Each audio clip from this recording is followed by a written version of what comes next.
اللہ کے حضور دعا کرو، التجا کرو اور اللہ سے مدد مانگو، وہ بلاؤں کے رخ کو موڑ دے گا، وہ مصیبتوں کے رخ کو پلٹ دے گا تمہاری جانب۔ لیکن جب تم یہ مزاج نہیں رکھو گے تو مصیبتوں پر مصیبتیں آتی رہیں گی۔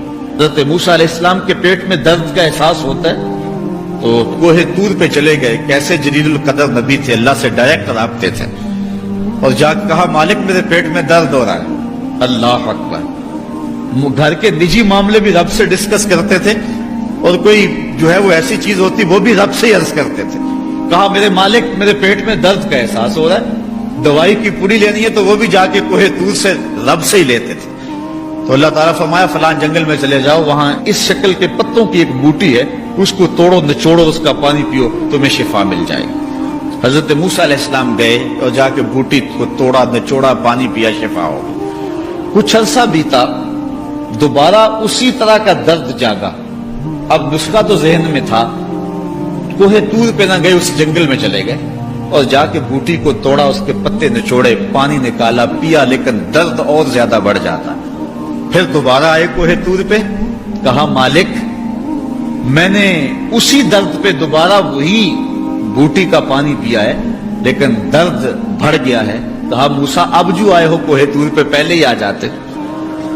تو عرض کی مالک بوٹی بھی وہی اور درد بھی وہی۔ فرمایا سب کچھ وہی ہے لیکن پہلے میرا حکم تھا، اب میرا حکم ساتھ شامل نہیں تھا۔ شفا بوٹے میں نہیں رکھی، شفا تو میرے حکم میں رکھی ہوئی ہے۔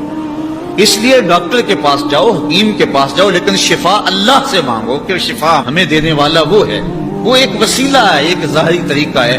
حضور علیہ الصلوۃ والسلام اللہ اکبر کیا خوبصورت ارشاد فرما رہے، حسنوا اموالکم بالزکات، اپنے اموال کو زکات سے پاک کرو، وداووا مرضاکم بالصدقہ، اور اپنے مریضوں کا علاج صدقے سے کرو۔ حضور علیہ السلام نے ارشاد فرمایا کہ بندہ کہتا ہے میرا مال، اس کے مال تین ہیں۔ ایک مال وہ جو اس نے کھایا اور ضائع کر دیا، دوسرا اس کا مال وہ ہے جو اس نے پہنا اور پرانا کر دیا، اور تیسرا اس کا مال وہ ہے جو اس نے آگے بھیج دیا۔ فرمایا باقی اس کے وارثوں کا ہے، اس کا نہیں ہے۔ اس لیے ہم راہ خدا میں خرچ کرنے کا مزاج بنائیں، اس سے مال گھٹتا نہیں ہے، اس سے مال بڑھتا ہے۔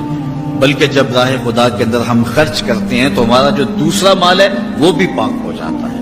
اللہ کے محبوب کا ایک فرمان سنیے جس کو حضرت حسن بصری رضی اللہ تعالیٰ عنہ بیان کرتے ہیں، حسنوا اموالکم بالزکات وداووا مرضاکم بالصدقہ واستقبلوا امواج البلاء بالدعاء والتضرع۔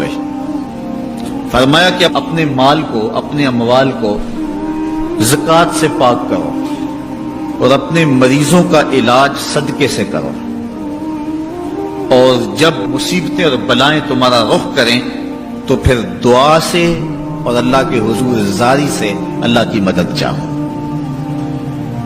آج ہم صدقے کا مزاج بہت کم کر چکے ہیں۔ اسی زمانے میں ایسا ہوتا تھا کہ جب کوئی بیمار ہوتا تھا تو سب سے پہلا کام لوگ یہ کرتے تھے کہ صدقہ دیا کرتے تھے، ڈاکٹر کے پاس پھر جایا کرتے تھے، حکیم کے پاس پھر جایا کرتے تھے، سب سے پہلے اس کی جان کا صدقہ دیا کرتے تھے۔ صدقہ قضا کو بدل دیتا ہے، تقدیر کو بدل دیتا ہے۔ صدقہ سے اپنے مریضوں کا علاج کرو۔ اصل ڈاکٹر کے پاس جانا، علاج کروانا سنت ہے، اس کی ممانعت نہیں ہے، لیکن یہ بات ہمیشہ ذہن میں رکھیے گا کہ ڈاکٹر کے پاس دوا ہے، شفا نہیں ہے، شفا اللہ کے دستے کرم میں ہے۔ اس لیے جب بھی بیمار ہو جاؤ تو پہلے صدقہ کرو اور پھر ڈاکٹر کے پاس جاؤ، اللہ اس صدقے کی برکت سے ڈاکٹر کی دوا میں شفا رکھ دے گا۔